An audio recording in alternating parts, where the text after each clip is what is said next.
Welcome back to Daily Dose, part two in our conversation about the disruptor. And in this case, Draymond Green. We talked about pushing the line, right? And so when and where and how far. So that really is that subjective question, right? And you saw in this series, Draymond not doing as much as he wished he would have in game one, doing what he planned to do in game two, not doing as much as he wished to in game three. And the results really, it's not all about him, but it is a lot about him. And it speaks to how important this is, because this Warriors team, we can draw another corollary that I enjoy. Steve Kerr is a bit of a Ted Lasso type coach. He really believes in the players' autonomy. He doesn't go too far with, giving them, what he wants them to do. He wants them to build from within. And therefore, like Phil Jackson in that regard, he manages Draymond. Yeah, go ahead. Well, no, just from afar. He manages back here. He lets his guys be who they are. Through encouragement, through kindness, through support. He's really a high level type of coach, manager. And I don't mean better or worse. Steve Kerr so much more. I can relate to Phil Jackson. Not that I'm, a coach or anything, but yeah. So do coaches look for guys to do that, take that role, be instigators? I don't think that you don't want to make anybody be anything they're not. I think that the best coaches, and I know I have my best personal success, I love coaching, is when you recognize what you've got and you maximize them for who they are. A team's identity, instead of a coach trying to infiltrate and say, you're going to play my way and everybody's going to do this thing, you may not have it. And there are a lot of coaches who do that to various levels of success. I don't mean it can't work. It's just not my style. As opposed to saying, here's what I've got. I'm going to yes and what they are and let them become their best selves.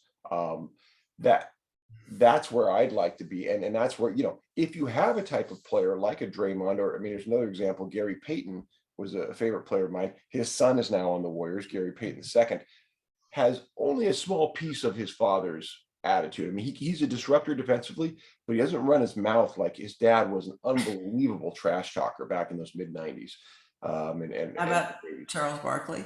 Charles Barkley, an absolute disruptor, and plays that role as an announcer too, right? So that's where it goes into sports media, and you have sports media guys, same way. Different topic, I don't want to get too far on that.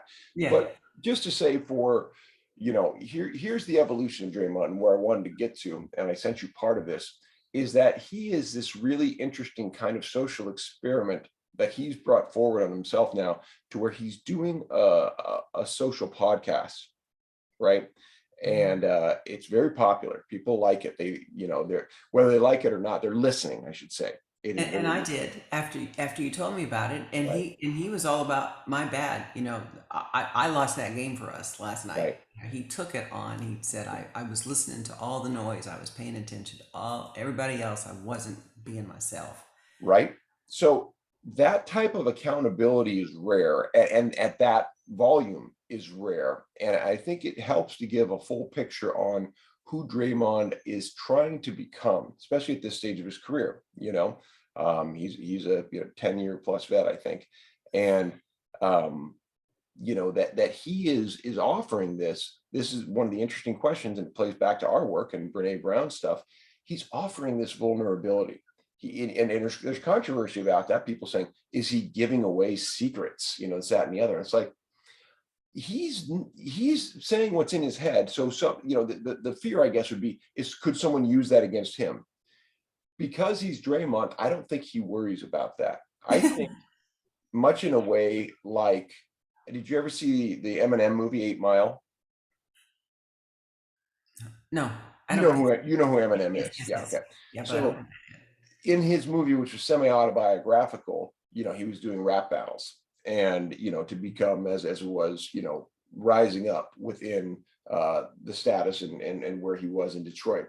And as he rose up, his background, number one as the lone white guy in this area, and then number two, coming from trailer park, real low income, that was easy to make fun of, and having all sorts of personal history that, that's what the rappers try to do. They try to tear you apart and make you down. And when he got to the finals and the dude he was going against was about to, eviscerate him, he went first and he eviscerated himself Yeah, in front of the guy. He took away all of his ammunition. you did. And That's great. That's the really, guy had nothing. And Eminem said, "Yep, that is me. That is who I am. I am that guy. All those things. Now what?" And that vulnerability, I get chills even thinking about it. and me too. Yeah, that's beautiful. Yeah, it's really He beautiful. owned it all. And that's That's what I see Draymond doing. And that's where I think, once again, this vulnerability is a strength.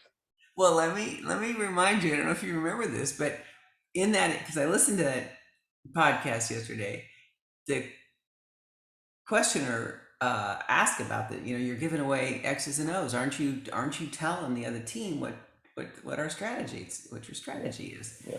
And he said, he just insulted the other guy. He just trash talked him. He said, if you think me talking X's and O's is going to really give away anything, you really need to examine your IQ or something like that, Right. So he can't help himself, I guess. Maybe it's a sense of humor or whatever, but Robert, the other thing is the announcers are actually spending a lot of time during these finals talking about his whole persona, his whole everything, and they're coming at it from a perspective of the energy that he brings to the team, and that the players want it. That if they're getting down, they can count on him to come in there and just not let him get away with being blue. Yeah. It's just exhausting energy to me. Yeah. Oh, sure. And that's, I think that's part of Draymond's thing is they talk about him as their emotional leader, right? He's going to, by holding himself accountable, anything he does to bark at anybody else, they all go, he wouldn't do that any less to himself than he's doing to me. And because the love is there, and it's taken time. Trust me, the early years of this, where this really almost exploded in the early years of the Warriors' success about Draymond and his role, and this just being part of who he is, and people going, is this going to be okay? It partially led to the departure of Kevin Durant, right? One of the best players, right? He literally went at him and said, "We don't need you," because he didn't like how Kevin wasn't buying into the Warriors system. Yeah. Yeah. Well, yeah. This is that proof in the pudding moment, I think, so personally for them, that if they're able to turn this around and somehow win this finals, they have proven everything they meant to be right. So we'll see. Tonight's the night. This is the game. Or actually, by the time people see this, they'll already know, because this is the second part. But that is your daily dose, and that's your Draymond.